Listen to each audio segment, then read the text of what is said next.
How to make Venmo transactions private. Hey everybody, welcome back to our channel. In today's video, I'm going to guide you through the steps on how you can basically make your Venmo transactions private. So make sure to watch the video till the very end. Now, in order to basically make your Venmo transactions private, it's actually quite very simple to do so, because all you have to do is go ahead and then first of all, make sure to launch the Venmo app.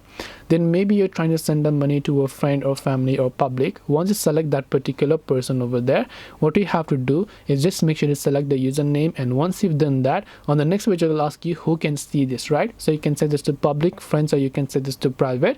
And once you choose to make that transaction private over there, you will be able to simply send the money by making it private. This way you can make your transactions private on Venmo. Hope this video was very helpful. If you have got any more questions, then feel free to also leave them down below. Thank you for watching till the very end of this tutorial, and see you soon in our next video.